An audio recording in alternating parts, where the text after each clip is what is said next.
India TV YouTube channel को subscribe करें और बेल आइकन दबाएं।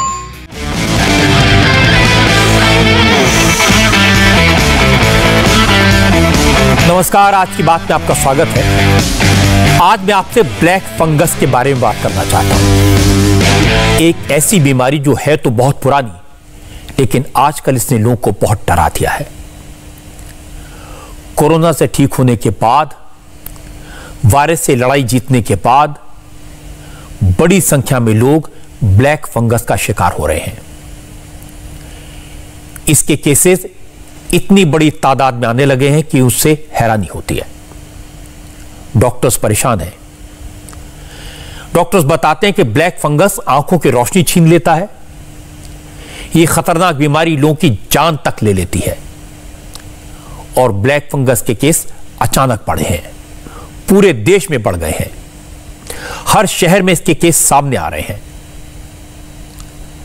आपको आश्चर्य होगा, महाराष्ट्र में 1500 से ज्यादा, गुजरात में 1700 से ज्यादा ब्लैक फंगस के केसेस सामने आए हैं। और आज जो फिगर्स मिली उससे पता चला कि दिल्ली में, मध्य प्रदेश में, उत्तर प्रदेश, हरियाणा, राजस्थान, बिहार, उत्तराखंड, पंजाब में, इन तमाम राज्यों में बड़ी संख्या में ब्लैक फंगस के केसेस रिपोर्ट हो रहे हैं। सरकार के पास अभी तक ये पूरी फिगर्स नहीं है कि पूरे देश में ब्लैक फंगस के कितने केसेस सामने आए हैं, लेकिन डॉक्टर्स बताते हैं कि ब्लैक फंगस से बड़ी संख्या में लोगों की मौत हो रही है। उनकी आंखों की रोशनी जा रही है। डॉक्टर्स परेशान हैं। कुछ केसेस में जान बचाने के लोगों की आंखें निकालनी पड़ रही हैं। ब्लैक फंगस के ट्रीटमेंट के लिए जिस इंजेक्शन की जरूरत होती है, उसकी भारी कमी है। सबसे ज्यादा चिंता की बात यह है कि अब कोरोना के साथ साथ ब्लैक फंगस भी महामारी का रूप ले रहा है। राजस्थान की सरकार ने आज ब्लैक फंगस को महामारी घोषित कर दिया। हरियाणा के हर मेडिकल कॉलेज में ब्लैक फंगस के मरीजों के लिए अलग से वार्ड बना दिए गए। बहुत से लोगों ने मुझसे पूछा है कि ये ब्लैक फंगस है क्या, क्यों इतना खतरनाक है, क्या इस बीमारी का खतरा उन सब मरीजों को होता है जिन्हें कोरोना हो चुका है, क्या इसका कोई इलाज नहीं है, इसके सिम्टम्स क्या होते हैं, पता कैसे लगेगा। इस तरह के तमाम सवाल लोगों के दिलो दिमाग में है। मैंने ब्लैक फंगस के बारे में एक्सपर्ट से बात की है, डॉक्टर से डिटेल में इसके बारे में पूछा है। और आज मैं आपको बताऊंगा कि अगर आप कोरोना को हरा चुके हैं तो आपको क्या क्या सावधानी बरतनी चाहिए। अगर आप डायबिटिक हैं, आपको शुगर है, तो आपके लिए खतरा ज्यादा क्यों है, आप इससे कैसे बच सकते हैं। क्योंकि यह जानना जरूरी है कि ब्लैक फंगस है क्या, ये क्यों होता है, कैसे होता है, कैसे बचा जा सकता है, और अगर हो जाए तो इसका इलाज क्या है। तो सबसे पहले मैं आपको राजधानी दिल्ली का दिखाता हूं। आज ये पता लगा कि दिल्ली के सर गंगाराम हॉस्पिटल में इस वक्त म्यूकरमाइकोसिस यानी ब्लैक फंगस के करीब 50 मरीज एडमिटेड हैं। इसके अलावा 16 पेशेंट्स वेटिंग में हैं जो बेड्स का इंतजार कर रहे हैं। जरा सोचिए, ये वो लोग हैं जो कोरोना की बीमारी को हराकर अपने घर लौट गए थे, लेकिन फंगल इन्फेक्शन हो गया, आंखों का विजन कमजोर हो गया, धुंधला दिखने लगा, किसी के नाक से खून निकलने लगा, किसी को सीने में दर्द हुआ और बुखार की शिकायत हुई। ये सारे सिम्टम्स ब्लैक फंगस के हैं। अब इन सब लोगों का इलाज सर गंगाराम हॉस्पिटल में हो रहा है। इसी तरह दिल्ली के मैक्स हॉस्पिटल में भी ब्लैक फंगस के 25 मरीजों का इलाज किया जा रहा है। दिल्ली के मूलचंद हॉस्पिटल में ब्लैक फंगस की वजह से एक पेशेंट की मौत हो गई है। देश के सबसे रेप्यूटेड मेडिकल इंस्टीट्यूट एम्स में ब्लैक फंगस के, इस बीमारी के 100 से ज्यादा केसेस सामने आ चुके हैं। एम्स में न्यूरोलॉजी डिपार्टमेंट की हेड डॉक्टर पद्मा श्रीवास्तव का कहना है कि इस बीमारी से निपटने के लिए एम्स ट्रॉमा सेंटर और एम्स झज्जर में अलग से वार्ड बनाए गए हैं। लेकिन चिंता की बात है कि पिछले कुछ दिनों में एम्स में हर दिन 20 से ज्यादा ब्लैक फंगस के मामले सामने आ रहे हैं। इससे निपटना कोई आसान काम नहीं है, यह नई चुनौती बन चुका है। और इसके बाद डॉक्टर पद्मा ने एक और बड़ी बात बताई। उन्होंने कहा अब ऐसे नौजवानों में भी ब्लैक फंगस के सिम्टम्स दिखने लगे हैं जो डायबिटिक नहीं है, जिनकी डायबिटीज की कोई हिस्ट्री नहीं है। ऐसे लोग जो किसी भी तरह वेट सरफेस के कांटेक्ट में नहीं है, वेट सरफेस के कांटेक्ट में आए नहीं, जिन्हें ऑक्सीजन लगी नहीं, जो होम आइसोलेशन में थे, उन्हें भी ब्लैक फंगस म्यूकरमाइकोसिस अपनी चपेट में ले रहा है। और यह सबसे बड़ी चिंता की बात है। We are seeing people who are at home isolation, who've not received any oxygen, who probably just received 4 or 5 days of oral steroids. They're not even diabetic. And they end up having this, during the recovery phase, they're getting this, the fungal infection. There is eye pain, and then there is sinus congestion, and they're losing the eyesight, and they're running, and they want to get amphotericin that is unfortunately currently short supply because of, again, deluge of cases. And, so this is the reason why we are saying that the virus strain itself, is this something which is different, and that is being actively researched into. So there seems to be something which probably we don't have much control on, but at least if we put all our resources and focus into things which we can control, and that is rationalize the use of this COVID medication and get strict sugar control, at least probably there we can have a role to play in mitigating this, the second wave of problems, which is innumerable. We've never seen this many cases of mucor in our lifetime. और इसके बाद doctor Padma ने बताया कि जिस तरह के symptoms दिख रहे हैं, जिस तरह के मरीजों को ये बीमारी हो रही है, वो हैरान करने वाली है। इतनी बड़ी तादाद में पहले लोगों को ब्लैक फंगस नहीं होता था। ये कोई नई बीमारी नहीं है, लेकिन अचानक क्यों हो रही है, इस पर रिसर्च की जरूरत है।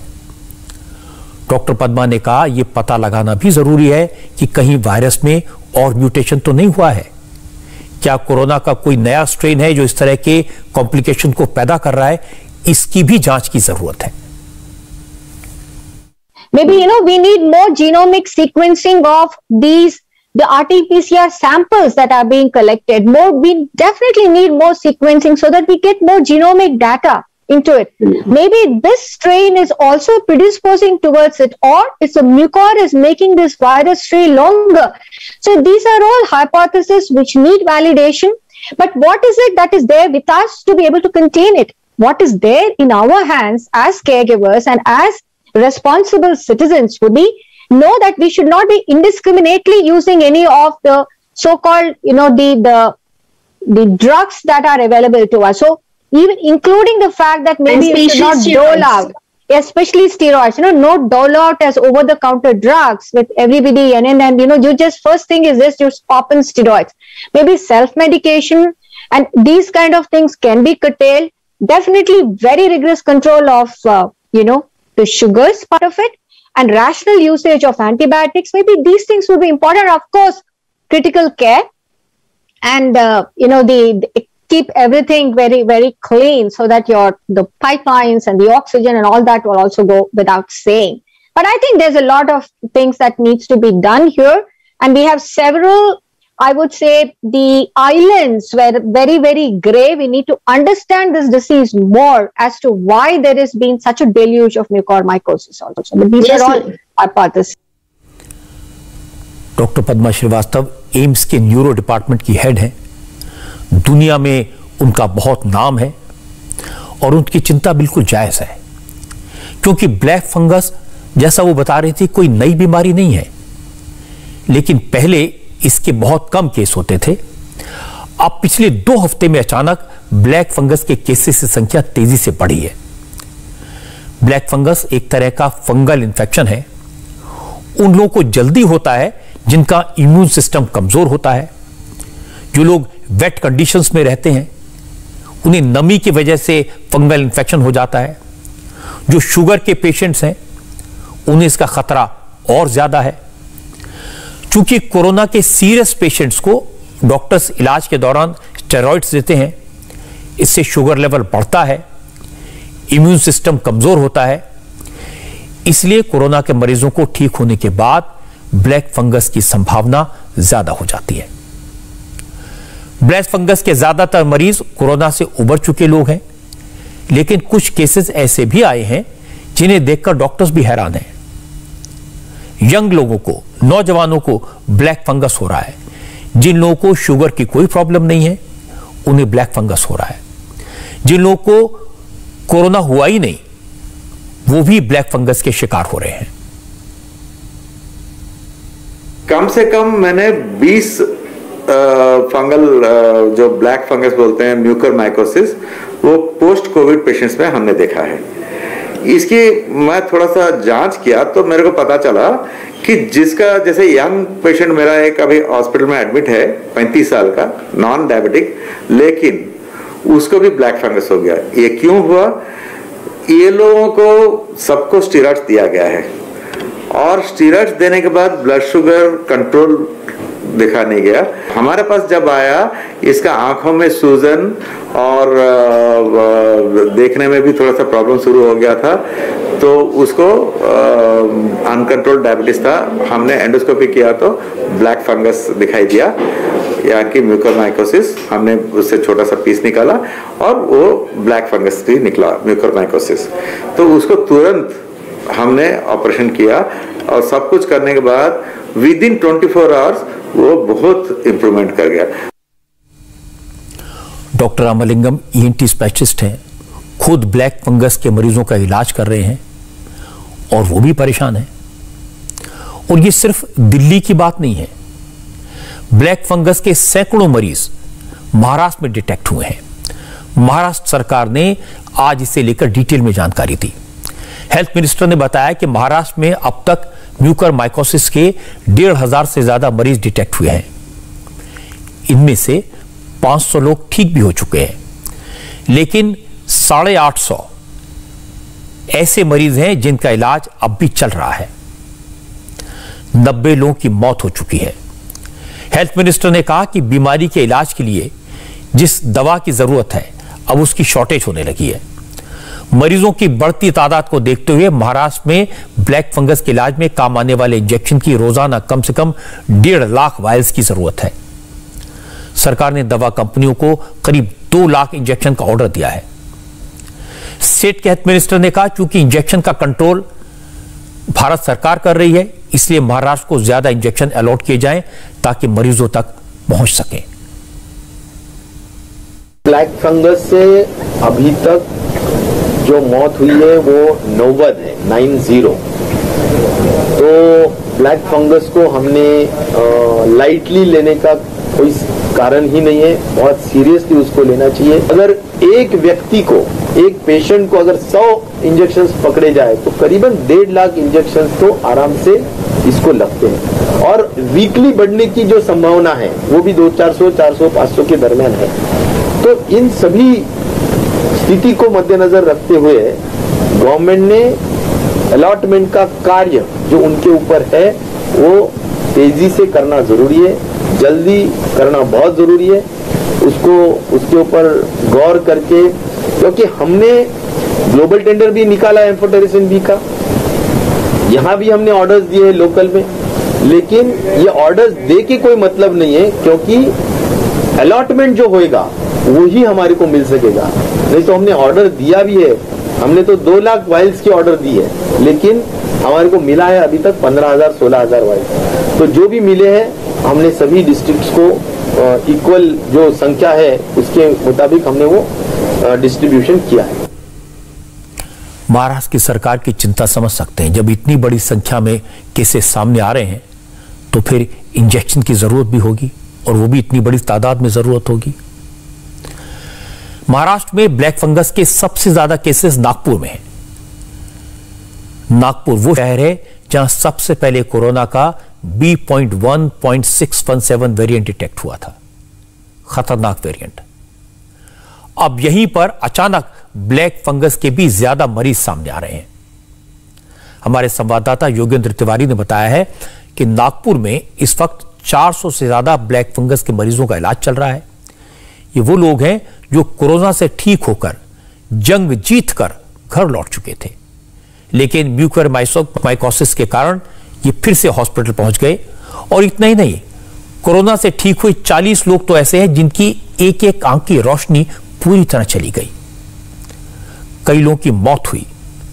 लोगों का कहना है कि बीमारी के इलाज में लाखों रुपए खर्च हो रहे हैं, लेकिन इसके बाद भी मरीज की जान बच पाएगी या नहीं, ये कोई नहीं कह सकता, क्योंकि न तो दवा मिल रही है, और अगर दवा मिल रही है तो डॉक्टर परिवार वालों से पहले ये लिखवा कर ले लेते हैं कि अगर मरीज की जान जाती है तो इसमें हॉस्पिटल की कोई जिम्मेदारी नहीं होगी।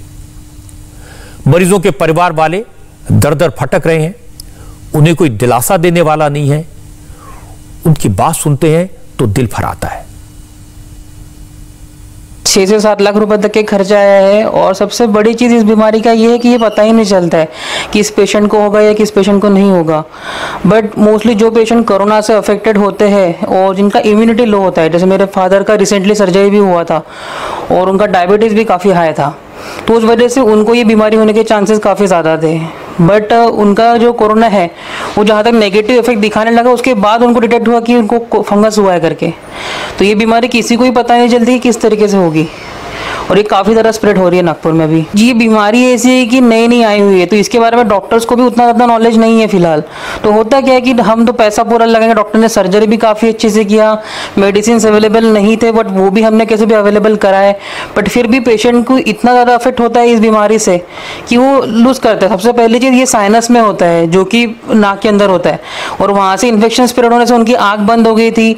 प्लस अगर ये ब्रेन में जाता है तो ब्रेन वर्किंग करना बंद कर देता है, तो वो बाकी पार्ट्स अफेक्ट होना शुरू हो जाते हैं। आपके पिताजी को क्या क्या प्रॉब्लम आ रही थी इस समय? जब मैं लास्ट टाइम मिला था उनसे, उनकी आंखें खुल नहीं रही थी, आंख कंप्लीटली बंद हो गई थी, उनको सांस लेने में काफ़ी दिक्कत हो रही थी, वो वन साइड सो रहे थे बस। और दूसरा, वो एक ही बात बार बार रिपीट कर रहे थे, उनसे ब्रेन पे इफेक्ट होना थोड़ा थोड़ा शुरू हो गया था। मेरे रिलेटिव्स थे, उनको लिंगिस नाम का इंजेक्शन बोला गया था, लेकिन वो विदर्भ में भी कहीं भी अवेलेबल नहीं था। नागपुर में नागपुर के ऑल मेडिसिन शॉप मैंने देखे, कहीं नहीं मिला। हम बहुत परेशान थे। अभी उनका डिस्चार्ज हो गया, 10 दिन हो गए।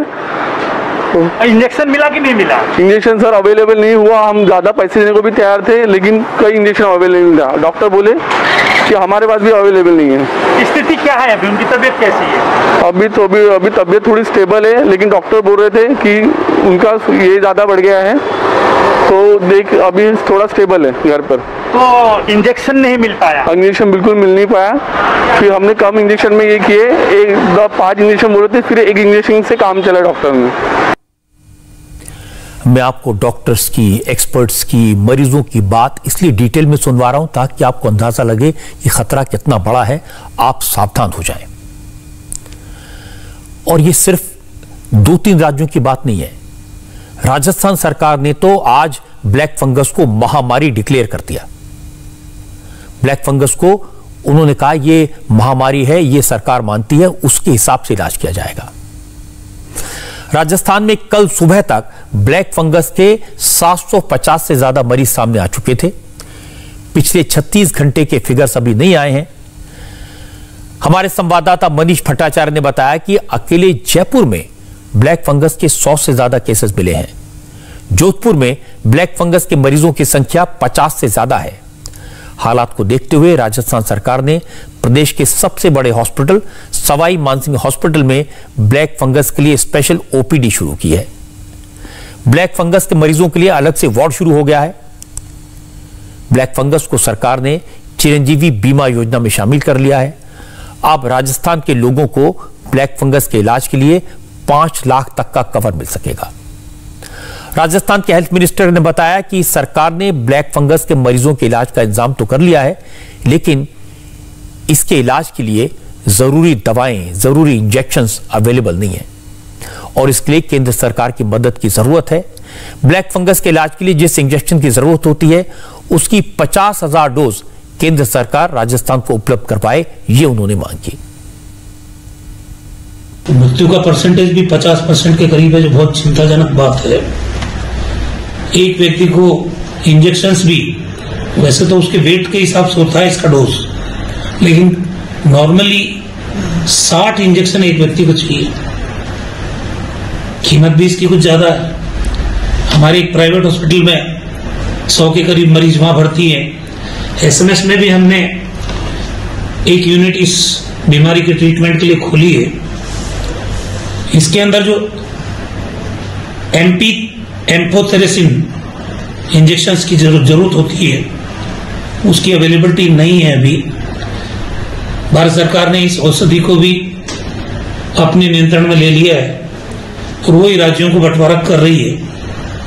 राजस्थान को उन्होंने 700 वाइल दिए हैं। अब 700 वाइल तो 10-12 मरीजों में ही काम आ जाएंगे। तो मैंने भारत सरकार के चिकित्सा मंत्री जी से चिट्ठी लिखी। हमने कहा कम से कम हमको 50,000 वाइल आप दीजिए, ताकि जो प्रदेश में इस बीमारी से ग्रसित व्यक्ति हैं हम उनका इलाज कर सकते हैं। हमने 2,500 वाइल के परचेज के ऑर्डर RMSCL के द्वारा सीरम कंपनी को दिए हैं। अब देखते हैं वो कितना जल्दी आ जाए, लेकिन इसकी बहुत मारामारी हो रही है और बिना के दवा के इसका ट्रीटमेंट पॉसिबल नहीं है। तो भारत सरकार को चाहिए, हमने तो हालांकि इसका ग्लोबल टेंडर भी किया है कि दुनिया में कहीं मिले हम इसको ले लें, क्योंकि ये दवा ज्यादा उपयोग में आ नहीं रही थी और भारत में भी इसका प्रोडक्शन इसीलिए हमारी कंपनियां ज्यादा नहीं कर रही थी। ये बात सही है कि अब तक ब्लैक फंगस के ज्यादा मामले सामने नहीं आते थे, इसलिए इसकी दवा का प्रोडक्शन भी कम होता था। मुझे पता चला कि ब्लैक फंगस की इंजेक्शन के रूप में एम्फोटेरेसिन दी जाती है और इस इंजेक्शन का प्रोडक्शन देश में सिर्फ 9 कंपनियां कर रही थी। इसकी डोज मरीज के वजन के हिसाब से तय होती है। आमतौर पर एक मरीज को 60 से 80 इंजेक्शन और कई बार तो 100 से ज्यादा इंजेक्शन की जरूरत पड़ती है। अब चूंकि मरीजों की संख्या अचानक हजारों में पहुंच गई है, इसलिए इस इंजेक्शन की डिमांड बहुत बढ़ गई है।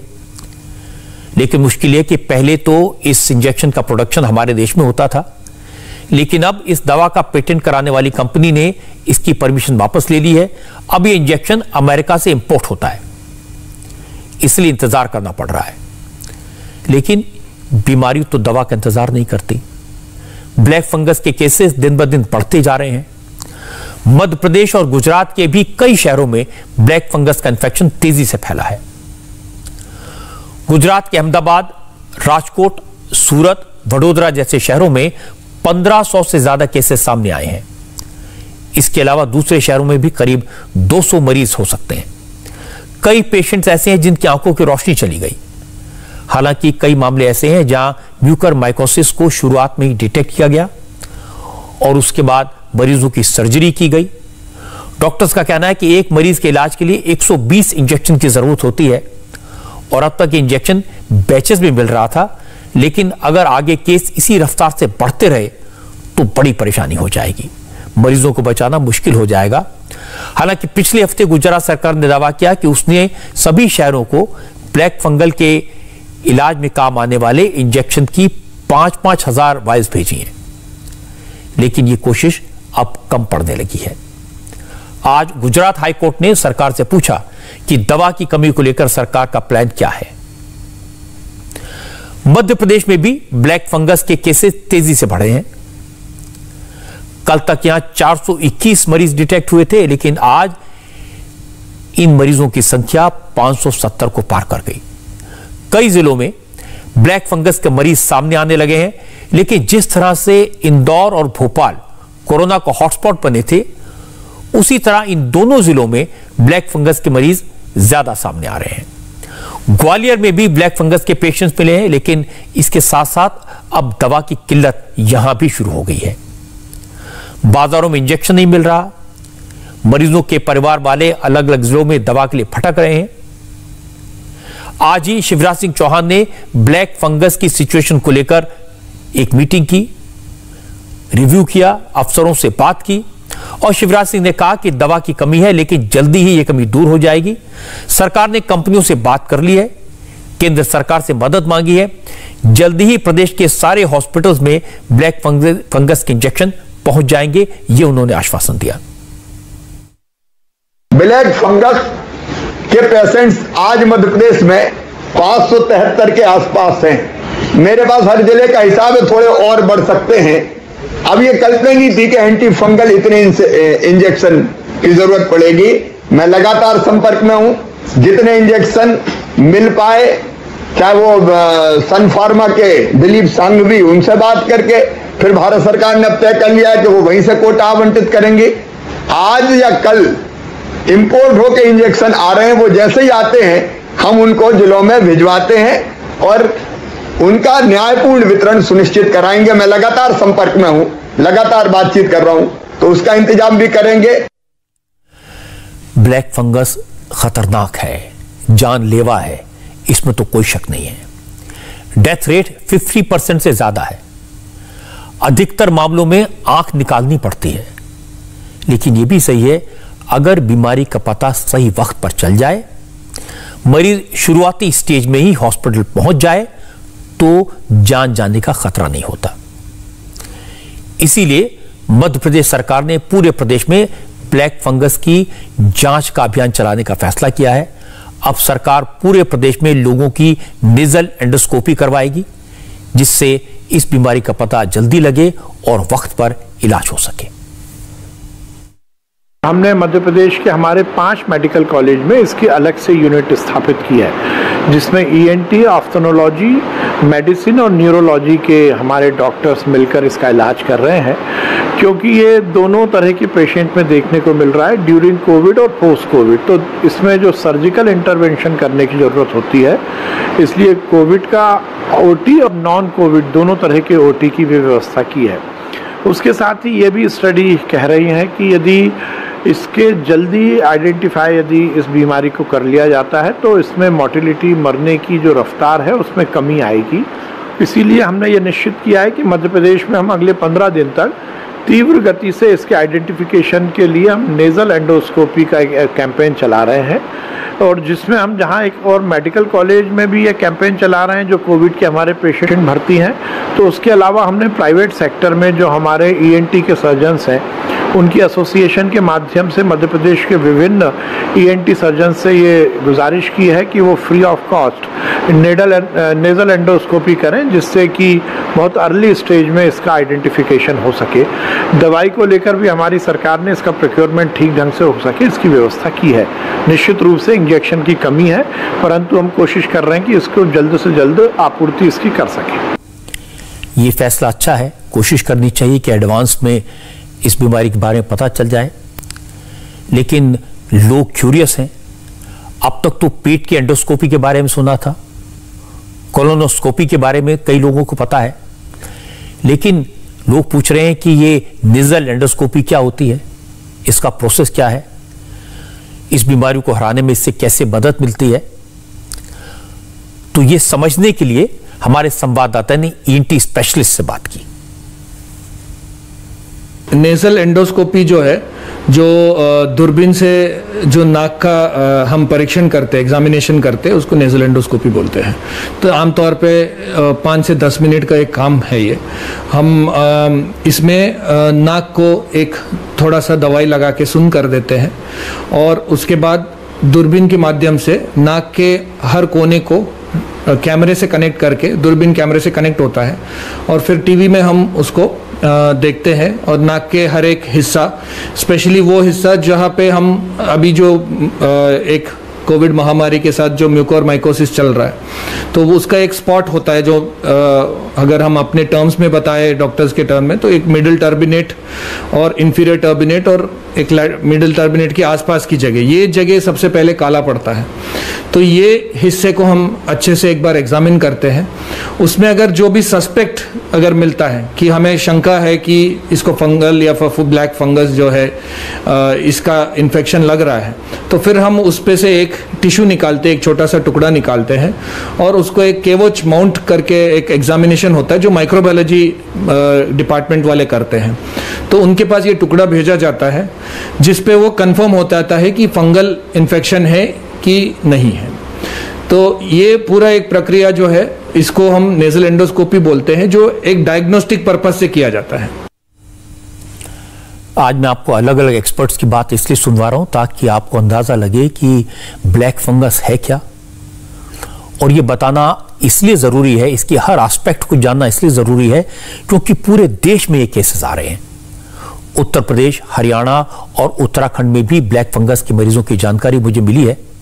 उत्तराखंड में ब्लैक फंगस के अब तक कुल 38 मामले सामने आए हैं। आज ऋषिकेश के एम्स में 72 साल की महिला की ब्लैक फंगस की वजह से मौत हो गई। उत्तराखंड में ब्लैक फंगस से यह दूसरी मौत है। इसी तरह उत्तर प्रदेश के अलीगढ़, मेरठ और लखनऊ में भी ब्लैक फंगस के मामले सामने आए हैं। मेरठ में ब्लैक फंगस के बढ़ते इन्फेक्शन को देखते हुए लाला लाजपत राय मेडिकल कॉलेज में अलग से वार्ड बनाए गए हैं। इसी तरह लखनऊ के केजीएमयू में म्यूकरमाइकोसिस के 50 मरीजों का इलाज चल रहा है, अलग से व्यवस्था की गई है। पिछले 24 घंटे में 9 मरीज एडमिट हुए हैं, 4 मरीजों की मौत हो चुकी है और इंजेक्शन की कमी यहां भी है। लेकिन सरकार का दावा है कि इंजेक्शन मंगवाए जा रहे हैं, जल्दी इंतजाम हो जाएगा। जहां तक हरियाणा की बात है तो यहां गुरुग्राम ब्लैक फंगस का हॉटस्पॉट बनकर सामने आया है। दिल्ली से बिल्कुल लगा हुआ शहर है। हरियाणा में ब्लैक फंगस से 5 लोगों की मौत हो चुकी है और यहां ब्लैक फंगस के 70 से ज्यादा मामले कंफर्म हुए हैं। इनमें से अकेले 50 केसेस गुरुग्राम में हैं। फरीदाबाद में भी म्यूकरमाइकोसिस के पेशेंट्स लगातार बढ़ रहे हैं। आज हरियाणा सरकार ने ब्लैक फंगस को भी एपिडेमिक एक्ट में शामिल कर लिया। हरियाणा के हेल्थ मिनिस्टर अनिल विज ने बताया कि अब सरकारी हॉस्पिटल्स में ब्लैक फंगस के मरीजों के लिए अलग वार्ड तैयार किए जा रहे हैं। मैंने आदेश दिए हैं कि 20-20 बेड के ब्लैक फंगस के लिए स्पेशल वार्ड बना दिए जाएं, क्योंकि इसके लिए स्पेशलिस्ट डॉक्टरों की आवश्यकता है। ईएनटी का चाहिए, आई का चाहिए, डेंटल का चाहिए। इसी क्षेत्र में ज़्यादा ये अटैक कर रहा है। मेडिसिन का चाहिए, तो ये हमारे मेडिकल कॉलेज में सब में है। इसलिए सभी सिविल सर्जन्स को भी मैंने लिख दिया कि जैसे ही आपके पास ब्लैक फंगस का कोई केस रिपोर्ट हो, आप उसको इमीडिएटली, हमने मेडिकल कॉलेज बांट दिए कि किस जिले के कहाँ जाएंगे, आप अपने मेडिकल कॉलेज में उसको रेफर कर दें ताकि उसका वहां पर ठीक ढंग से इलाज हो सके। ब्लैक फंगस से डरने की नहीं, लड़ने की जरूरत है, सावधान रहने की जरूरत है। और ब्लैक फंगस के बारे में कुछ ऐसी बातें हैं जो जान लेना सबके लिए जरूरी है। एक तो यह कि डॉक्टर्स बताते हैं कि कोरोना के सीरियस पेशेंट्स को इलाज के दौरान जो स्टेरॉइड दिए जाते हैं उनसे शुगर लेवल बढ़ता है, और अगर कोई डायबिटिक है तो उसे ब्लैक फंगस का खतरा सबसे ज्यादा होता है।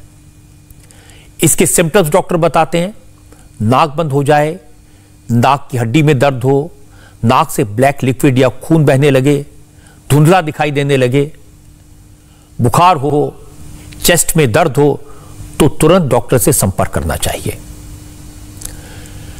डॉक्टर्स भी हैरान हैं, वो ये पता लगाने में लगे हैं कि ये वायरस का कोई नया रूप तो नहीं, कहीं ये कोई नया म्यूटेंट तो नहीं। लेकिन इस पर सब डॉक्टर सहमत हैं कि ये एक एक्यूट डिजीज है, इसमें इमरजेंसी ट्रीटमेंट की जरूरत होती है। इसका इलाज एम्फोटेरिसिन के इंजेक्शन से हो सकता है, जिसे अमेरिका से इंपोर्ट करना पड़ता है। इंडियन मेडिकल एसोसिएशन से मैंने बात की, उन्होंने बताया कि हमारे देश में पिछले साल डीजीआरसी ने कई इंडियन फार्मा कंपनियों को एम्फोटेरिसिन बनाने की इजाजत दे दी थी, प्रोडक्शन हो रहा था, लेकिन फिर यह परमिशन विड्रॉ कर ली गई। जिस तरह से ब्लैक फंगस के केसेस बढ़ रहे हैं, जिस तरह से इस इंजेक्शन की डिमांड बढ़ रही है, उसे देखते हुए इंडियन मेडिकल एसोसिएशन ने सरकार से कहा कि ब्लैक फंगस की ट्रीटमेंट के लिए इस इंजेक्शन को इमरजेंसी शॉर्ट टर्म प्रोडक्शन की परमिशन दे देनी चाहिए, ताकि इसे अपने देश में प्रोड्यूस किया जा सके और ब्लैक फंगस से लड़ा जा सके। एक तरफ ब्लैक फंगस का खौफ, जिसके बारे में मैंने डिटेल में आपको बताया, दूसरी तरफ लोगों के मन में डर है बच्चों को लेकर, कहीं बच्चों को कोरोना तो नहीं खा जाएगा। दावा यह किया जा रहा है कि भारत में कोरोना की थर्ड वेव बच्चों के लिए खतरनाक होगी। हालांकि फिलहाल मैं आपको बता दूं, यह सिर्फ आशंका है, यह सिर्फ डर है, सिर्फ दावा है। इसका कोई साइंटिफिक बेसिस नहीं है, कोई रिसर्च नहीं हुई जो यह बता दे। लेकिन बच्चों को लेकर चिंता तो सबको होती है। एक्सपर्ट्स अपने अनुभव के आधार पर और दूसरे देशों में कोरोना के पैटर्न को देखकर या फिर कोरोना के वेरिएंट के सिम्टम्स को देखकर अब बच्चों पर खतरे की आशंका को बता रहे हैं। हालांकि फैक्ट यह है कि बच्चे इस वक्त भी कोरोना का शिकार हो रहे हैं। कोई थर्ड वेव तो नहीं आई है, और कर्नाटक से जो फिगर्स मिली वो उसका सबूत है। बेंगलुरु में कोरोना के केसेस को ट्रैक करने के लिए बनाए गए कोविड वॉर रूम के डेटा के मुताबिक 1 मार्च से 15 मई तक, यानी पिछले 2.5 महीनों में कोरोना के 72,000 मरीज ऐसे थे जिनकी उम्र 18 साल से कम थी। कोरोना के इन पेशेंट्स में 6 महीने से लेकर 9 साल तक की उम्र के बच्चों की संख्या 20,206 है। इनमें 17 बच्चों की कोरोना से मौत भी हुई। 10 और 18 साल की उम्र के 51,673 बच्चों को कोरोना हुआ। इनमें से 19 की मौत हुई। इन फिगर्स को देखने के बाद कर्नाटक सरकार ने हॉस्पिटल्स में पेडियाट्रिक कोविड केयर सेंटर बनाने का फैसला किया, यानी बच्चों के लिए स्पेशलिस्ट वार्ड होंगे। और कोरोना के ये जो कर्नाटक से आंकड़े आ रहे हैं ये डराने वाले हैं। एक्सपर्ट भी बताते हैं कि फर्स्ट वेव में भी बच्चों में कोरोना के केस सामने आए थे, लेकिन तब बच्चों में सीवियर इंफेक्शन नहीं हुआ था। लेकिन सेकेंड वेव में कोरोना के बच्चों पर असर पहले से ज्यादा हो रहा है। कुछ केसेस में बच्चों को आईसीयू में भर्ती करना पड़ा, बच्चों को सांस लेने में दिक्कत हुई, उनका ऑक्सीजन लेवल भी घटा। दिल्ली के जाने माने न्यूरोलॉजिस्ट डॉक्टर राजीव सेठ का कहना है कि थर्ड वेव में बच्चों पर कोरोना का खतरा और बढ़ सकता है, इसलिए बच्चों में वैक्सीनेशन बहुत जरूरी है। बच्चों में जो सीवियर केसेस हैं उसमें बच्चे शॉक और डीआईसी और एक तरह से आईसीयू में एडमिट होने लगे। जो पहला वेव था उसमें भी बच्चे सुपर स्प्रेडर्स माने जा रहे थे। 70 to 80% बच्चों में ऐसे केसेस होते थे जिसमें उनको कोई सिम्टम्स नहीं होते थे, या सिम्टम्स होते थे तो बड़े माइल्ड, हल्का बुखार, जुकाम, खांसी, मामूली सा, वो ठीक हो जाते थे अपने आप। लेकिन वो और लोगों को अपने घर में, सीनियर सिटीजन्स, पेरेंट्स, सबको इन्फेक्ट कर सकते थे। आज जो सेकेंड वेव अभी चली है कोविड की, उसमें बच्चों में और सीवियर केसेस देखे जाए, मॉडरेट और सीवियर टाइप के, जिसमें बच्चों को भी ब्रीदिंग प्रॉब्लम होने लगी है, उनके ऑक्सीजन सैचुरेशंस कम होने लगे हैं। सेकेंड वेव के बाद थर्ड वेव आएगी। ये मानना है कि बच्चों में वैक्सीनेशन देना बहुत जरूरी है। इसलिए जो बाहर जो वैक्सीन्स हैं जो अप्रूव हो चुकी हैं, फाइजर की, मॉडर्ना की, बच्चों में बाहर कंट्रीज में भारत सरकार वो भी यहाँ लाने की कोशिश कर रहा है। लेकिन हमारे यहाँ जो इंडिया में बनी हुई आईसीएमआर और भारत बायोटेक की वैक्सीन है, उस पे जब ट्रायल खत्म हो जाएंगी तो बच्चों को वैक्सीन देके बच्चों को इस बीमारी से बचाया जा सकता है। और बच्चों के खतरा सिर्फ हमारे देश में हो, एक्सपर्ट ऐसा नहीं कह रहे। पूरी दुनिया में लोग बच्चों को लेकर चिंतित हैं, और जरा से भी कहीं सिग्नल दिखता है, जरा से केसेस आते हैं तो तुरंत एक्शन लिया जाता है। सिंगापुर में यह हुआ, बच्चों में कोरोना का इन्फेक्शन हुआ तो स्कूल बंद कर दिए गए। सिंगापुर में कोरोना का वही वेरिएंट मिला जो पिछले साल अक्टूबर में हमारे देश में डिटेक्ट हुआ था। सेकेंड वेव में ज्यादातर मरीज कोरोना के इसी वेरिएंट का शिकार हुए। हो सकता है इसीलिए यह कहा जा रहा है कि तीसरी लहर में बच्चों को ज्यादा खतरा होगा। तर्क यह भी दिया जा रहा है कि स्वीडन, स्विट्जरलैंड और फ्रांस जैसे कई मुल्कों में थर्ड वेव के दौरान बच्चे कोरोना का शिकार हुए। इसीलिए सावधान रहने की जरूरत है। आंख, कान, नाक खुले रखने की जरूरत है। लेकिन यह मैं इसलिए नहीं कह रहा कि मास्क हटा दें, समझ के लिए कह रहा हूं। एक्सपर्ट्स का कहना है कि किसी को नहीं पता कि कोरोना का वायरस आगे चलकर कैसे म्यूटेट करेगा, कैसे रूप बदलेगा, इसलिए पहले से तैयारी करना बेहतर होगा। ऐसा देखने में आया है कि बाहर देशों में भी थर्ड फेज में यंग एडोलेसेंट पीपल और पीडियाट्रिक एज ग्रुप के बच्चों में ये जैसे एडल्ट्स में ARDS सिंड्रोम दिखता है वैसा है ना छोटे बच्चों में और यंग एडल्ट्स में देखा गया। स्वीडन में, स्विट्जरलैंड में, इवन फ्रांस में यंग एडोलेसेंट और पीडियाट्रिक एज ग्रुप में इन्फ्लेमेटरी सिंड्रोम देखा गया। तो इसलिए हमें इसके लिए बेटर ऑलवेज बी रेडी, है ना। फ्यूचर में नहीं आया तो बहुत ही अच्छी बात है। हमारे पीडियाट्रिक पॉपुलेशन जो यंग पॉपुलेशन है, जो अराउंड 25% ऑफ इंडियाज पॉपुलेशन को अकाउंट करती है, और अगर हमें third phase, so called fourth phase जो भी है, फ्यूचर में we never know what virus is going to behave, so better be prepared then be sorry later on. So हमें जल्दी से जल्दी ये वैक्सीन ट्रायल बच्चों का कंप्लीट करना चाहिए, और जब कभी थर्ड फेज या बच्चों को इन्फेक्शन करने वाली फेज आती है तो हम अच्छी तरह से, ज्यादा अच्छी तरह से तैयार रहेंगे, और वही हमारे हाथ में है, क्योंकि we are chasing the virus हमसे आगे है। हालांकि हमारे देश में बच्चों को लेकर काफी सावधानी बरती जा रही है, पेरेंट्स भी चौकन्ने हैं। ध्यान देने वाली बात यह भी है कि पिछले साल मार्च के बाद से 8वीं क्लास तक के स्कूल बंद हैं। 9 से लेकर 12 तक के स्कूल 2 महीने के लिए खुले थे, लेकिन कोरोना की सेकेंड वेव आई तो इन्हें बंद कर दिया गया। मतलब ये कि पिछले 1 साल से बच्चे घरों में ही हैं, बाहर नहीं निकले, और अब तो बच्चे खेलने के लिए भी घर के बाहर नहीं निकल पाते। इसलिए बच्चों का एक्सपोजर तो नहीं है, वायरस से बचे हुए हैं, लेकिन दिक्कत है कि बच्चों को हमेशा तो घरों में कैद करके नहीं रखा जा सकता। स्कूल कभी तो कभी खोलना ही पड़ेंगे। बच्चे पार्क में भी जाएंगे, मार्केट में भी जाएंगे, तब क्या होगा? एक्सपर्ट्स को चिंता इसी बात की है, क्योंकि बच्चों को न तो वैक्सीन मिली है, न ही उनकी इम्यूनिटी डेवलप हुई है, इसलिए बच्चों को खतरा ज्यादा है। हालांकि अच्छी बात यह कि हमारे देश में भी कोरोना वैक्सीन का बच्चों का ट्रायल शुरू हो चुका है।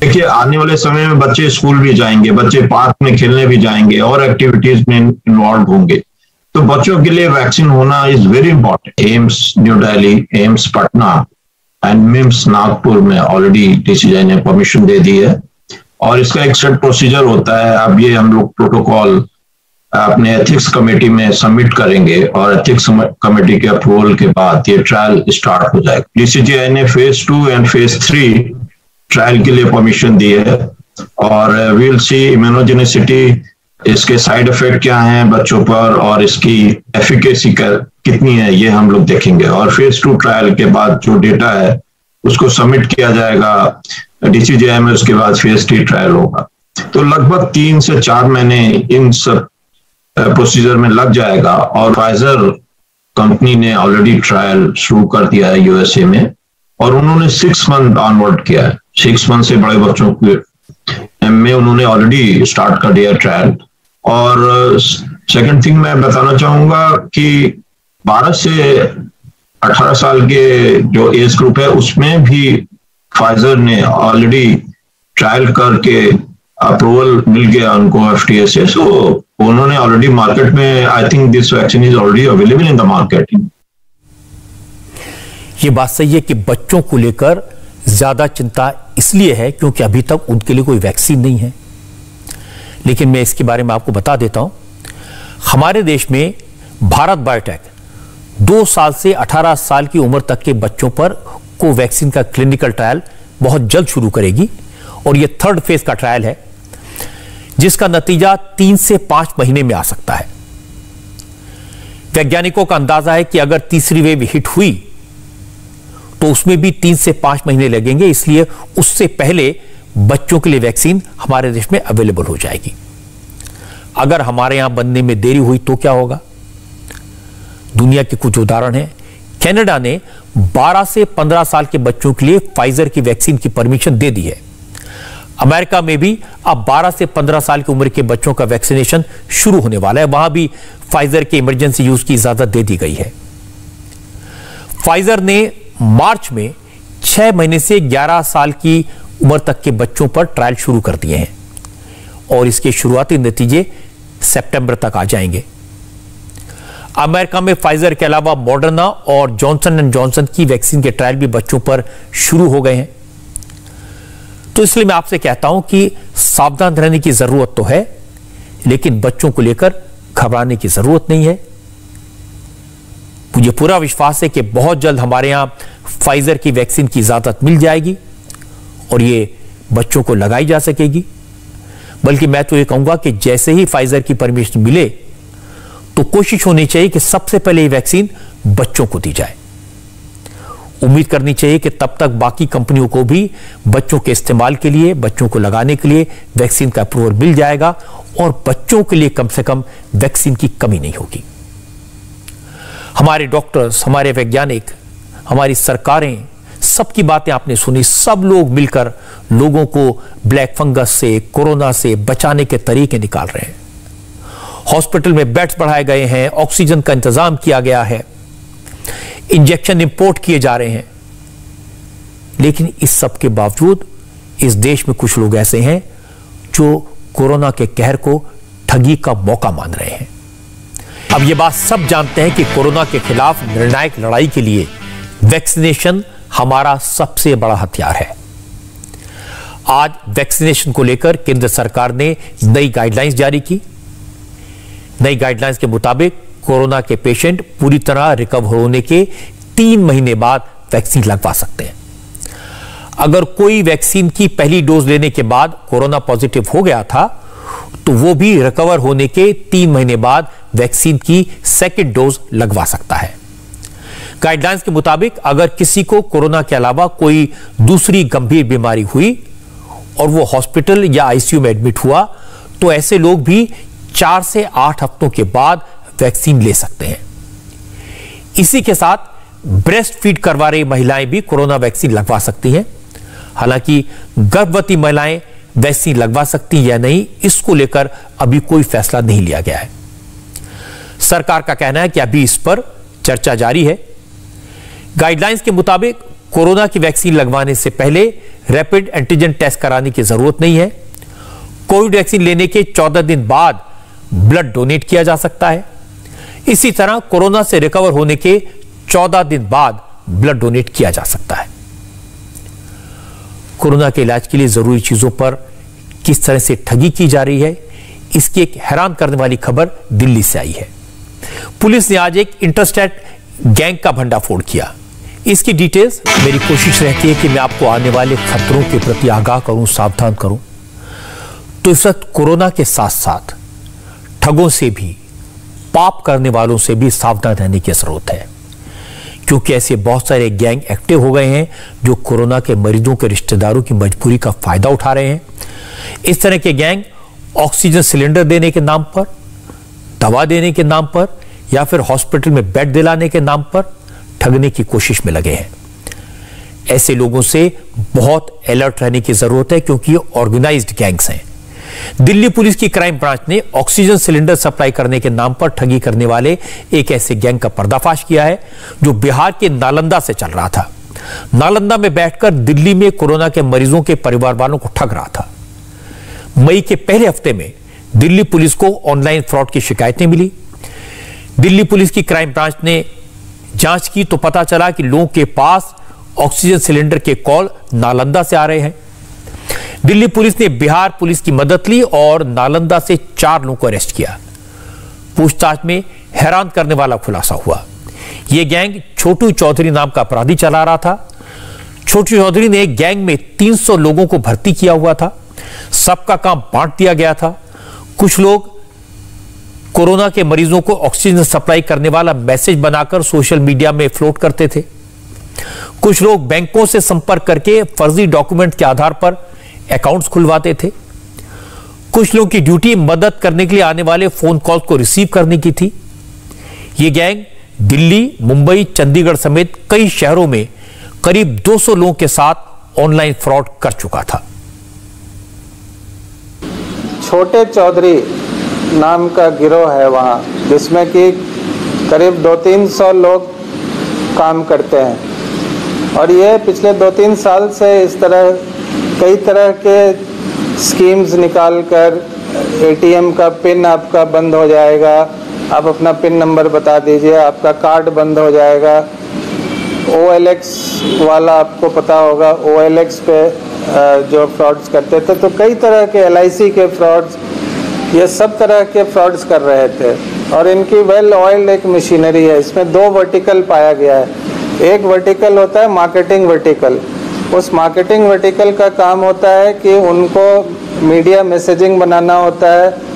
व्हाट्सएप ग्रुप्स, चैट ग्रुप्स में वो अपने मैसेज डालते हैं कि Sachin Agarwal trusted and verified supplier of oxygen, हम आपको ऑक्सीजन सिलेंडर प्रोवाइड कराएंगे। उसमें कोई ना कोई बैंक अकाउंट का नंबर दिया होता है या पेटीएम का नंबर दिया होता है और वो डाल देते हैं सोशल मीडिया ग्रुप्स में। अब हम लोग एक दूसरे को फॉरवर्ड करते हैं उसको अनजाने में कि हम किसी की मदद कर रहे हैं, लेकिन ये फ्रॉडस्टर्स का एक बहुत बड़ा टूल था जो वो डाल देते थे। ऐसे बहुत सारे केसेस आ रहे हैं। कल ही दिल्ली पुलिस ने 2 लोगों को पकड़ा था जो एम्स में कोरोना पेशेंट्स को बेड दिलाने के नाम पर लोगों से पैसा ले रहे थे। एक मरीज से 5 लाख रुपए ले लिए और गायब हो गए। इसी तरह कुछ लोगों ने ऑक्सीजन सिलेंडर की जगह आग बुझाने वाला सिलेंडर बेच दिया। रेमडेसिविर इंजेक्शन की जगह पानी बेचने के कितने एग्जाम्पल्स मैं आपको दिखा चुका हूं। ऐसे मामले देखकर दुख होता है, गुस्सा भी आता है। समझ नहीं आता कि कोई इंसान ऐसा पाप कैसे कर सकता है। मुश्किल में जो लोग पड़े हैं, जो लोग कोरोना से जंग लड़ रहे हैं, अपने परिवार वालों को बचाने में लगे हैं, उन लोगों को भी ठगने की कोशिश की जाती है। थोड़े से पैसे के लिए दवा की जगह किसी को कोई जहर कैसे दे सकता है। ऐसे लोगों को कानून सजा देगा, लेकिन आप इनसे बचकर रहिए, संभल कर रहिए। कोरोना के साथ साथ इंसानों के भेष में ऐसा वायरस समाज में फैल रहा है, हमें इसे भी निकालने की जरूरत है। नमस्ते, मैं हूं मीनाक्षी जोशी। वीडियो और खबरों से अपडेट रहने के लिए India TV YouTube channel subscribe करें, बेल आइकन दबाना ना भूलें। जुड़े रहें इंडिया टीवी के साथ।